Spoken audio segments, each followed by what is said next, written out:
et pour moi, c'était intéressant. Du coup, c'était intéressant. Il y avait quelque chose qui me disait voilà, que je pense que enfin, pour moi, tu avais fait un choix qui était assez rare surtout pour nous, les Marocains, tu sais. On a toujours cette voie classique qui est voilà, tu fais tes classes prépa, tu fais ton école d'ingé, et puis derrière, tu traces ta route voilà, classique. Tu fais ton, tu rentres dans une entreprise, tu es en CDI classique, et puis derrière, limite, voilà, tu te maries, tu as des enfants, et puis c'est fini, et puis c'est rebelote, c'est un peu ça. Et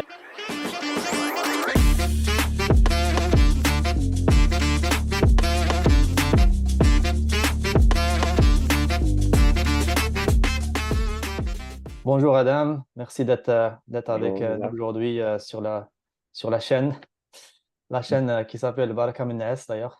Euh, Ah, et donc, Wake the F Up en anglais, donc c'est deux chaînes en parallèle. Et donc, on s'est vu avec Adam, il me semble, ça fait déjà 13 ans, plus ou moins, ouais, 13 très 14 ans, longtemps. plus ou moins. Mhm. Le temps passe vite en tout cas. On était ensemble, on a fait tous les deux une école d'ingé en France, après les classes prépa. Ouais, Ça, c'était un peu le début de la rencontre. Voilà, on ne s'est pas trop côtoyé pendant l'école d'ingé parce que toi, tu avais fait Centrale. Moi, j'étais sur, ouais. sur Télécom Paris, donc on était un peu éloignés. Mais voilà, il y avait des connaissances amis à amis, donc on s'est vu quelques fois.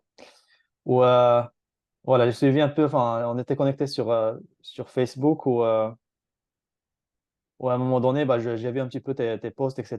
Et tu étais un peu parti sur une voie moins, on va dire, moins business et plus spirituel. Ouais. Et Moins c'était conventionnel. intéressant à l'époque parce que moi, j'étais en plein business, en plein faire, voilà, essayer de bâtir ma carrière, etc. Mhm.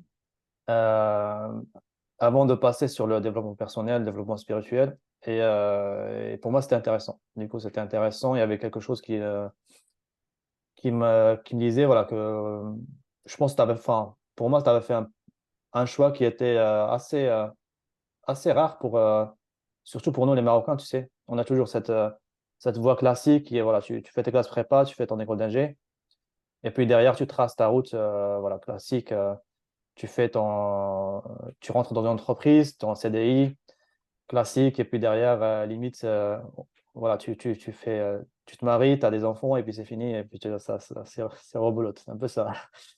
Et tu avais pris une voie différente, donc c'était intéressant. Enfin, c'est intéressant je trouve, de partager مع الناس, مع les gens, surtout ceux qui sont au Maroc, partager un petit peu voilà, cette nouvelle voie, ton expérience, etc. Donc, peut-être je te laisse te présenter rapidement, et puis on basculera sur des sujets plus, euh, plus spirituels, plus sympathiques.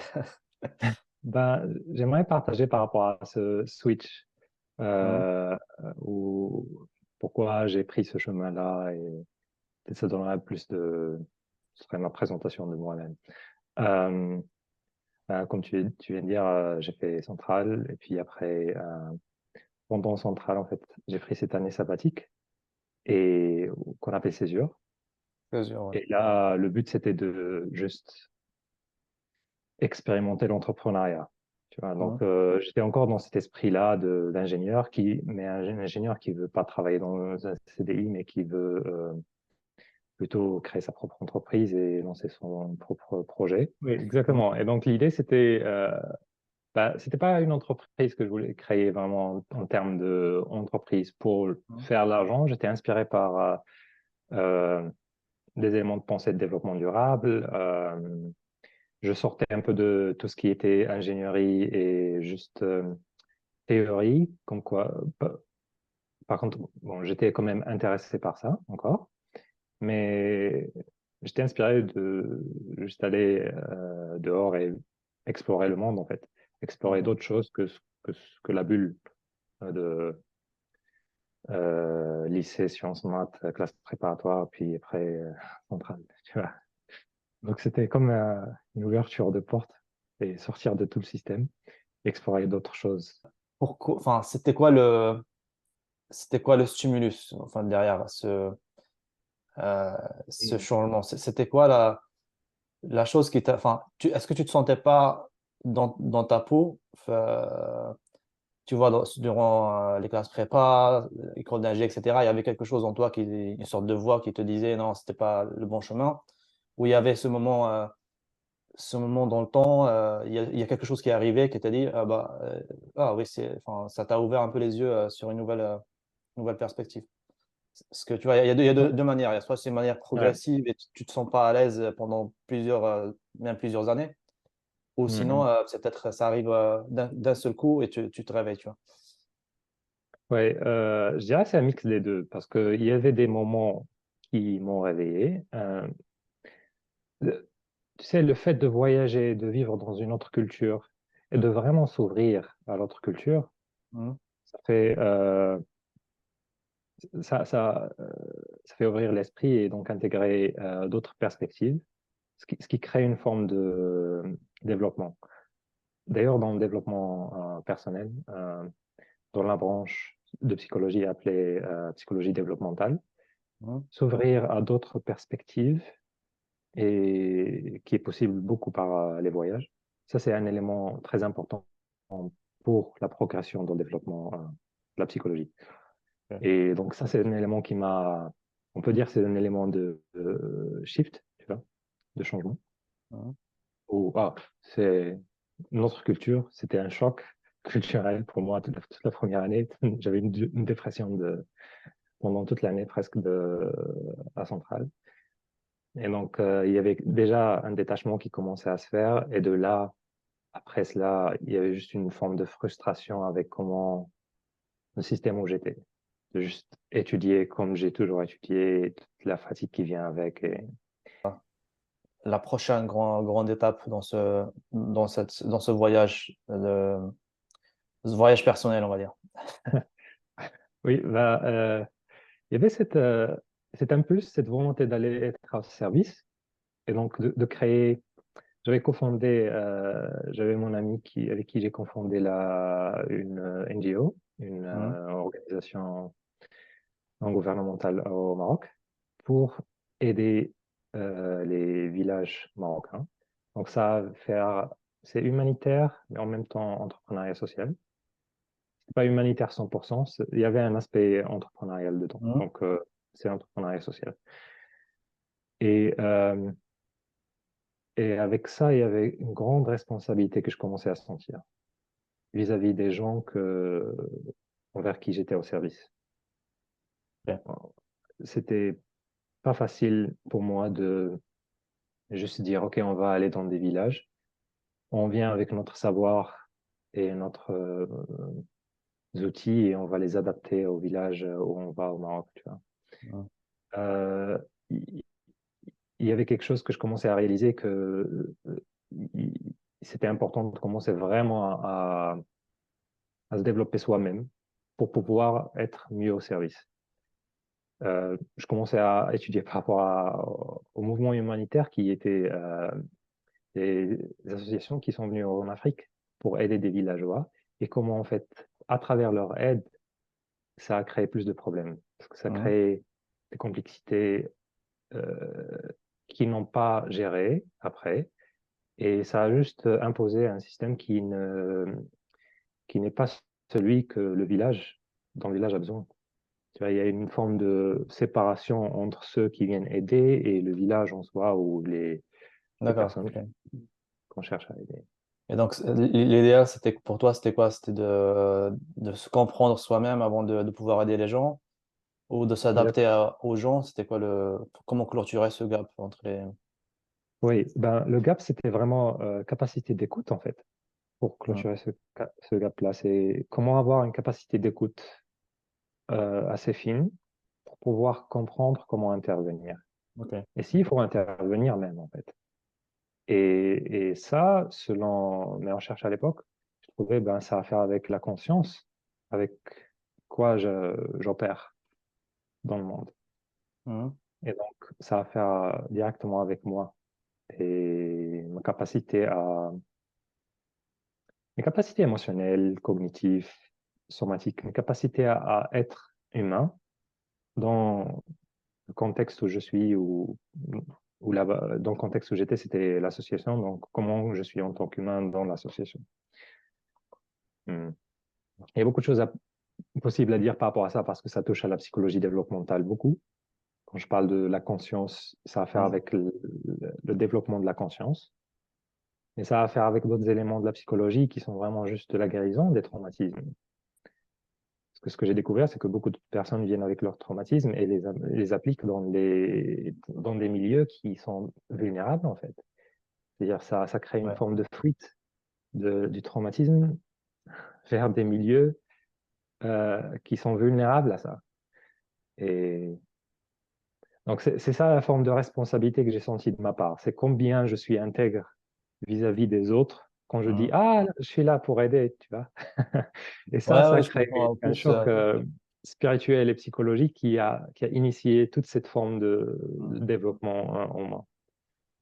Donc, en fait, parce que là, tu touches à un point qui est, euh, c'est très courant côté ingénieur. Enfin, moi, je pense que tout ingénieur, il y a ce manque un petit peu de cette intelligence émotionnelle, cette, comment dirais-je, cette compréhension psychologique de l'autre, etc., qui Mm. fait qu'on est trop focus sur peut-être ce qu'on veut ramener, sur le produit en soi, mais pas nécessairement en termes business sur le customer. Tu vois, on n'est pas très user friendly. On essaie de, voilà, on crée des choses qui sont très sympas et tout, mais est-ce que ça correspond à ce que les gens, eux, ils veulent? Est-ce que tu as bien connecté avec les gens? Ou c'est plus, tu as créé parce que t'as envie de, ça te rend fier de ton ego, ça te rend fier de ton produit, de ce que tu as créé. Et c'est un peu ce paradigme, d'ailleurs, que je vois pas mal avec, parce que là, on parle de l'IA, de ChatGPT, etc., dans mon domaine. Ouais. Mm. Et moi, je pose toujours la question, pourquoi, quoi? Pourquoi enfin, est-ce qu'on a bien réfléchi à ce genre de transition, de changement? Ou est-ce qu'on est juste en train de suivre les ingénieurs qui sont soi-disant smart, qui développent des choses à gauche, à droite parce que c'est fun et parce que ça, tu vois, sans nécessairement penser à la psychologie des enfants, des gens qui vont utiliser la technologie, qui vont être addicts à ce genre de produits, etc. Oui. Donc, c'est intéressant. Et du coup, derrière, Adam, parce qu'il y a la partie aussi, toute la partie méditation, prise de conscience. Mhm. Ça, c'est quoi ton expérience par rapport à ça? Comment tu vois les choses en termes de...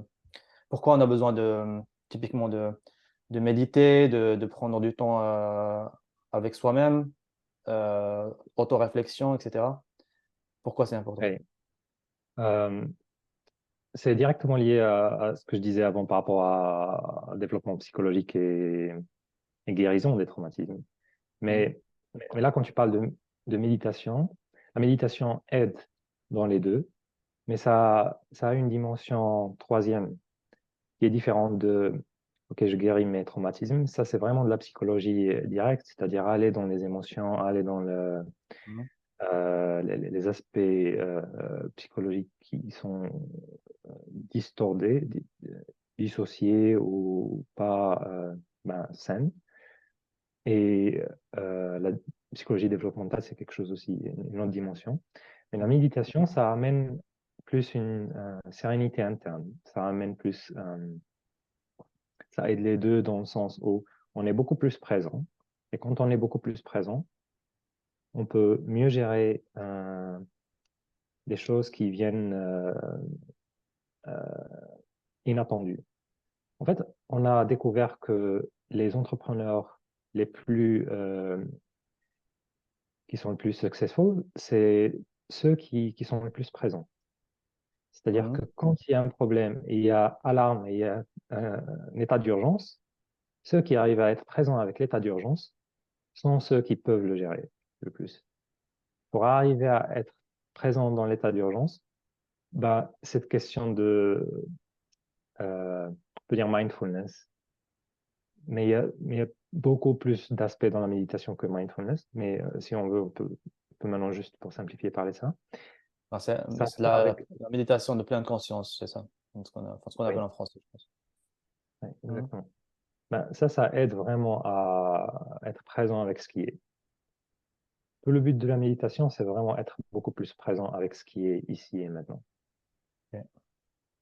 si j'applique ça d'ailleurs à l'ingénieur, en tant Mhm. qu'ingénieur, le plus on est présent avec ce qui est maintenant, ben, le mieux on design des services, etc. Et tu peux dire aussi par rapport au customer service, au customer euh, d'être mieux au service des clients, c'est question d'être mieux présent avec les signes et les feedbacks qui viennent Ouais, et ouais, mieux les ouais. intégrer et prendre en compte. Ce qui se passe quand on n'est pas présent, c'est il commence à avoir un détachement. Donc, on est Ouais, beaucoup ouais. plus dans le mental et on ne voit pas vraiment les signes qui viennent d'autres sens, physiques ou émotionnels, etc. Ok.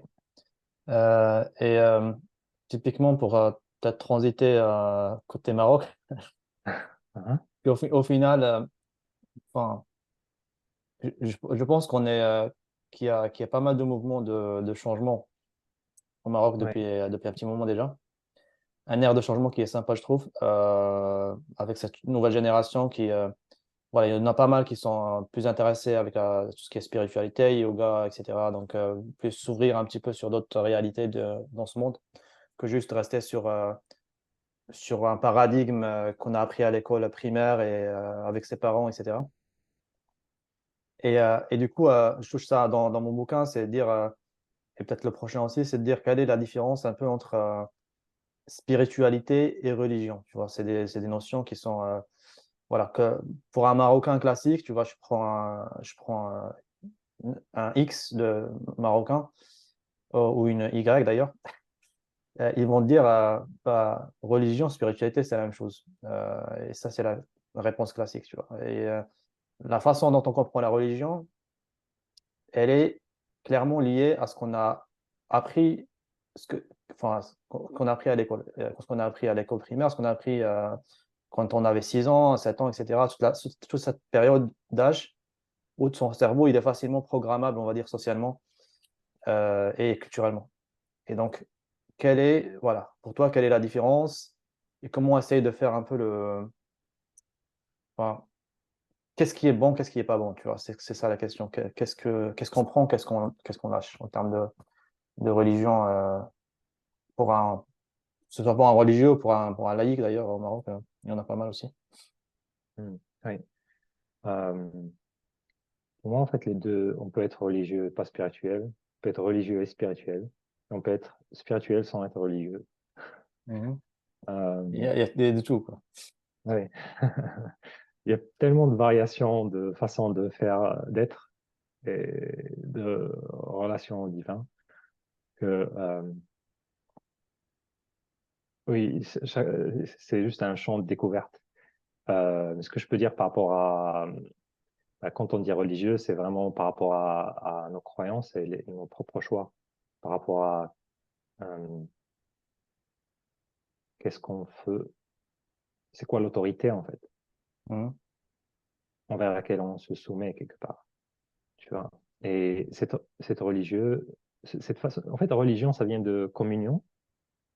En latin, c'est ce qui crée la communion. Donc la Ok, je savais religion, pas ça. ça a à faire avec cet aspect. Oui, c'est intéressant. Ça fait longtemps que j'ai pas checké ça, mais pour être, c'est à peu près ça. Donc c'est question de relier religion, Mhm. nouer, Communauté, etc. exactement. Mhm. Et cette communion avec ben, les gens, donc ça crée une forme de cohésion pour pouvoir vivre ensemble. Et ça a aussi un aspect de communion avec le divin.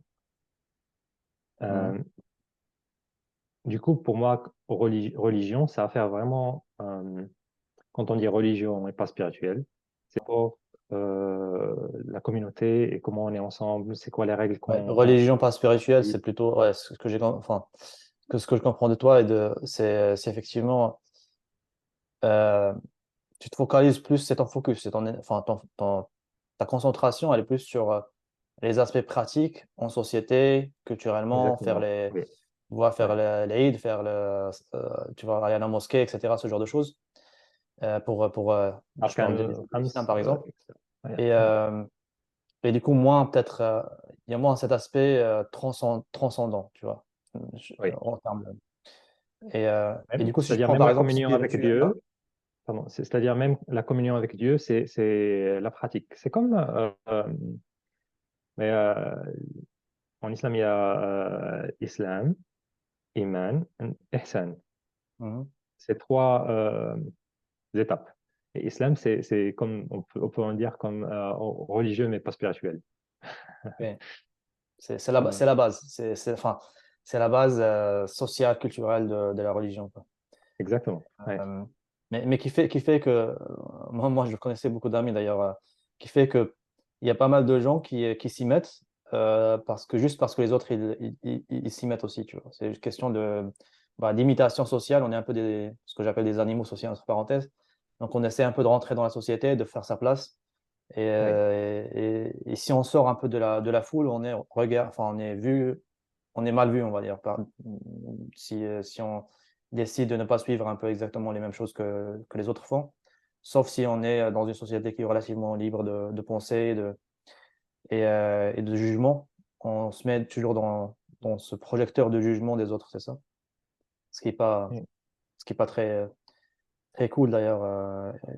En termes d'évolution, si ça arrive il y a des milliers d'années, l'exclusion du groupe, c'était un peu synonyme de la mort. Donc on a tellement Oui, peur de cette exactement. exclusion qu'on essaie de faire le maximum pour rentrer dans la foule, quoi.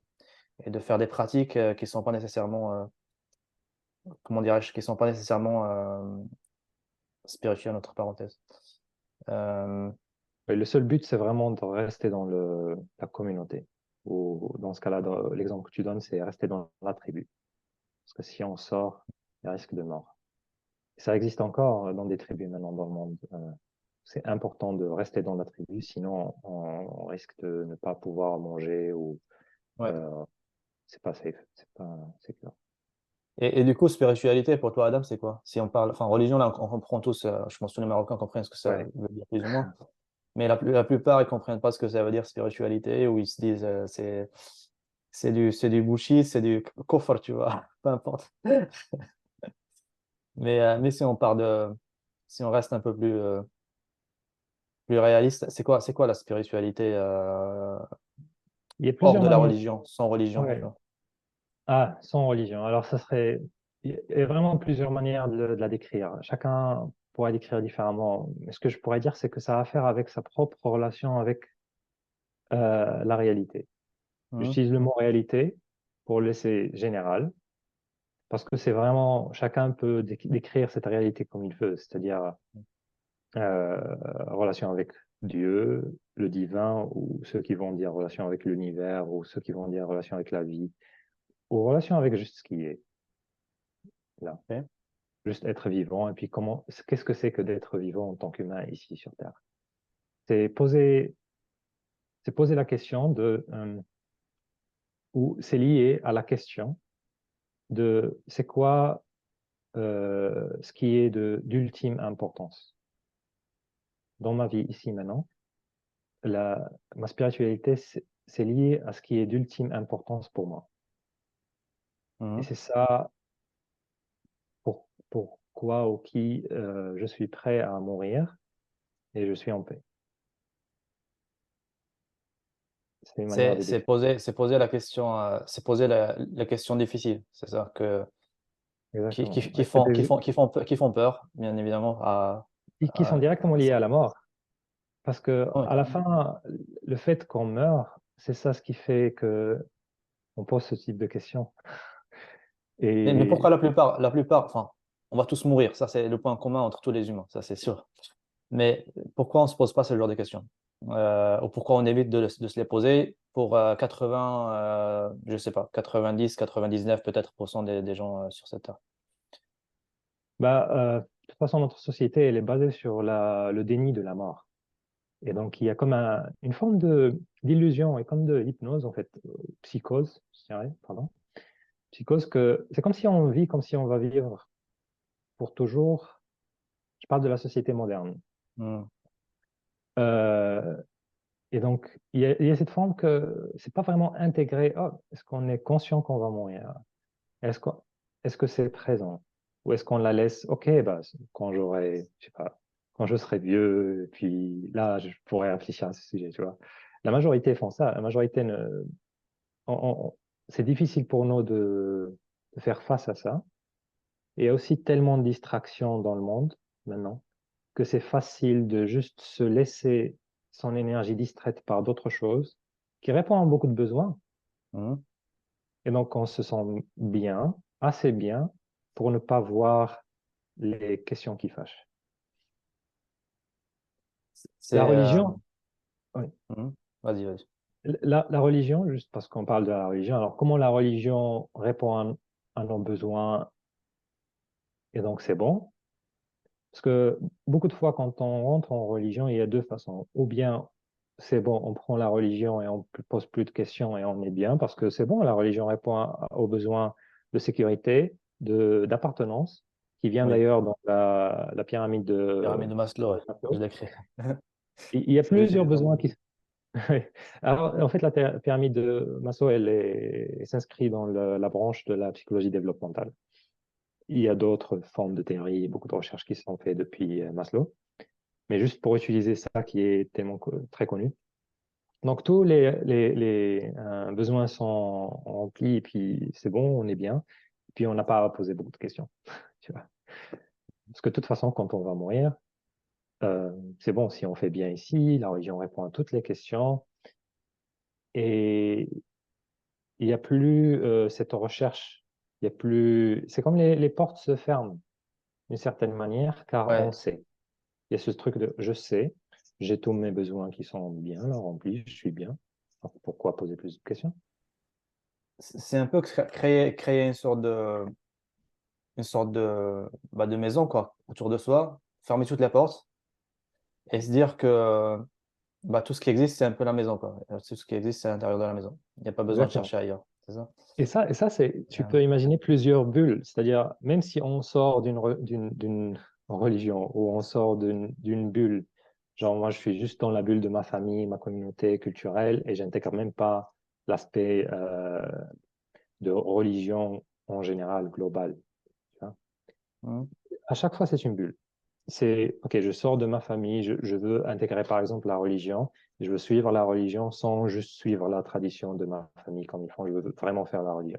Ça, c'est sortir d'une bulle. C'est une étape.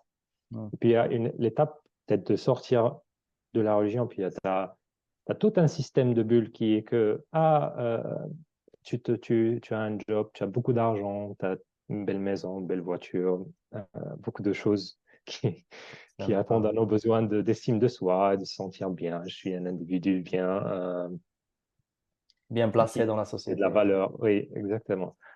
Et puis, c'est un jeu, en fait.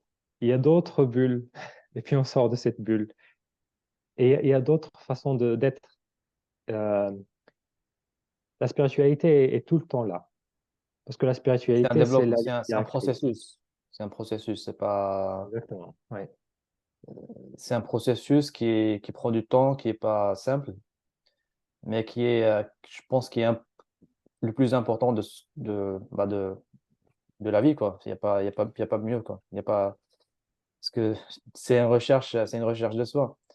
Mais je comprends bien l'idée de, parce que ce soit religion, que ce soit autre chose. Parce qu'effectivement, la religion, ça bloque. C'est comme une maison si on le prend de ce point de vue. Euh, et tu as aussi, je trouve que même en Europe, hein, en pays occidentaux,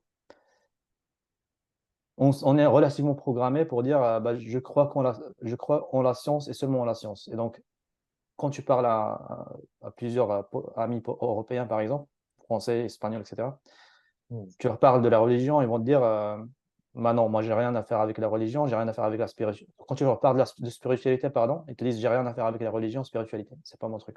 Moi, je crois en la matière, je crois en la science, et puis basta, quoi. Et ça aussi, pour moi aussi, c'est une sorte c'est une autre maison, quoi. Peut-être exact. c'est une Ouais. maison en Europe, mais qui est bien, enfin, aussi, enfin, qui permet pas aussi d'aller loin en termes de développement personnel et spirituel.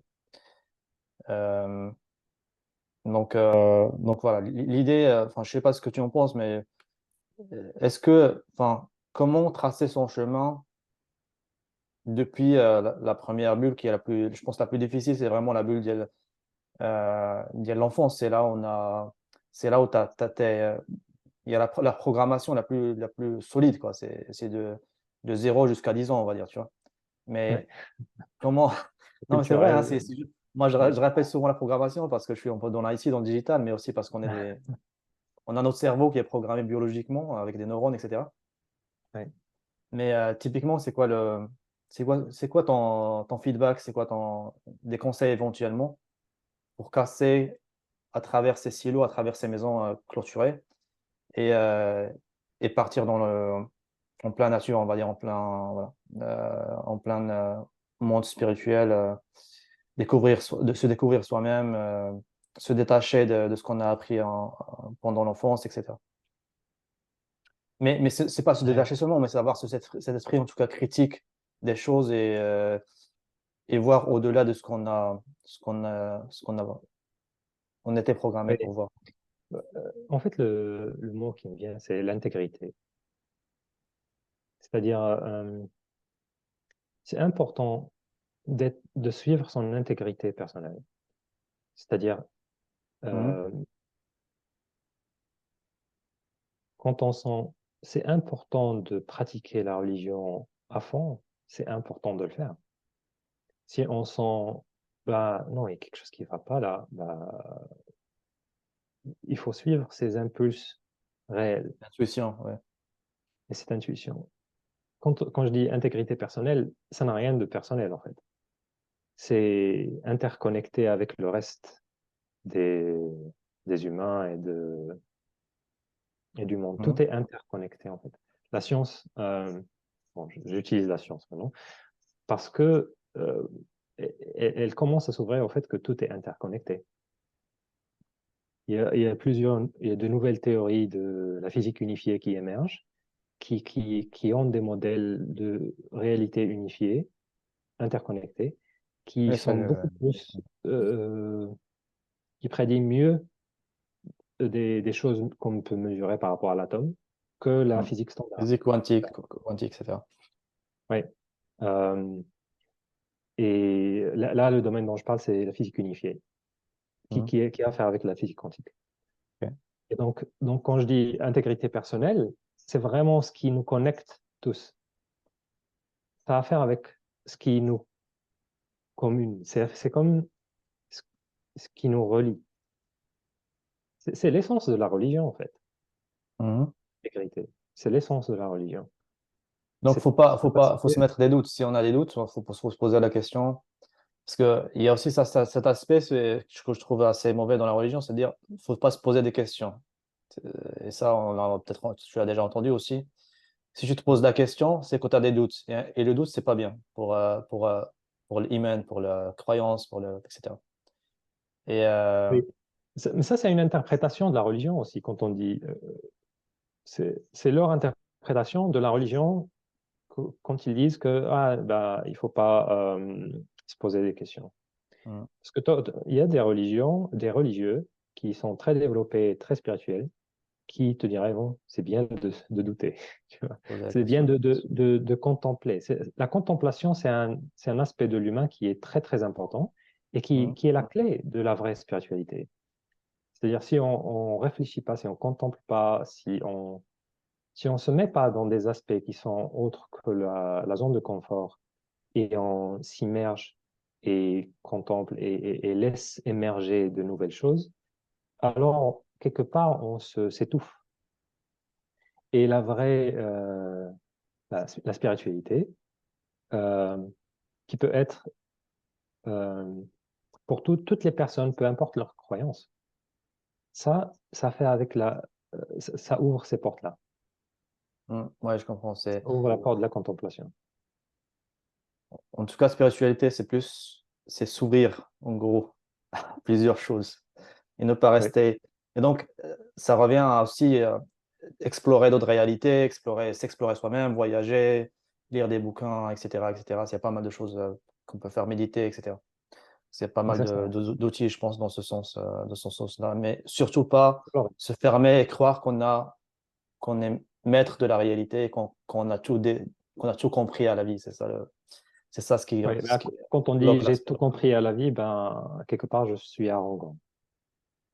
Il faut juste nommer ça en tant que tel. C'est une forme d'arrogance de dire Oui, ça. c'est vrai. C'est OK si ça donne de la sécurité à des moments, mais il faut rester intègre par rapport au fait que ne pas tomber dans l'arrogance et la Mm. prétention. Yes. Bon, Adam, merci beaucoup d'être avec nous aujourd'hui. Juste peut-être un dernier conseil aux gens qui sont sur cette voie de développement personnel déjà. Quel conseil tu peux leur donner d'après ton expérience? Peut-être 2-3 minutes et puis on clôturera le call. Oui, À merci. toi la parole. Merci. Le conseil, depuis ce que j'ai dit à la fin, là, c'est vraiment de réaliser que, ou de se laisser, en fait, de se laisser vivre. Et de s'ouvrir vers la vie et explorer. Mm. Se laisser faire des erreurs, se laisser être courageux, de découvrir des lieux qui ne sont pas encore découverts, des façons de penser, des façons d'être, Mm. tout en restant avec sa propre intégrité. Les deux sont importants. Ok. Il n'y a pas une formule qui tient pour tout le monde. Chacun sa propre façon de vivre et de voir les choses. Mais ce qui est commun, c'est ce cheminement, ce chemin de développement Cette curiosité d'explorer, de tester. ouais, Mm. qui fait notre humanité, en fait, qui nous rend vivants, qui rend que notre humanité continue. Et tu penses que ceux qui ne sont pas sur ce chemin encore, c'est quoi qui les bloque? C'est plutôt la peur, tu penses? La peur, l'ignorance? Qu'est-ce qui... Oui, je pense que il y a pour ceux que c'est juste aligné, c'est bien qu'ils ne sont pas sur ce chemin nécessairement. Chacun sa fonction ou son but d'être. Mais il y a d'autres pour qui ça serait aligné, mais qui ont de la peur, et qui ont des traumatismes qui les bloquent. C'est des traumatismes qui rigidifient leur vision des choses, Oui. qui font que ils veulent défendre et rester dans leur espace plus que permettre des ouvertures, car ce n'est pas sécure pour eux, car ils ont des traumatismes pourquoi il faut un soin spécial, Oui. sinon ça ne va pas pour eux. Ce qui est difficile, c'est qu'on ne sait pas ça, que ce n'est pas connu. C'est juste, on se perd dans des conversations de débats et des débats d'opinion, alors que ce qui se passe à l'intérieur, c'est juste des petits enfants traumatisés qui n'ont pas encore guéri leur traumatisme d'enfance. Et on a tout ça. On a tout ça. Ok. Ça marche, Voilà. Adam. Merci Merci. beaucoup pour ta présence. Merci pour C'était toi. ton partage, ouvrir aussi ton histoire et je pense chacun a son histoire dans ce monde. Et c'est bien aussi de les partager et pas seulement les garder pour nous, quoi. Et puis pour que ça sert aussi à d'autres personnes. Donc voilà, merci Adam et puis on se tient au courant pour la suite. Merci beaucoup. Oui, Passez une bonne merci pour journée. l'opportunité. Bonne journée. Ciao, ciao. Bye.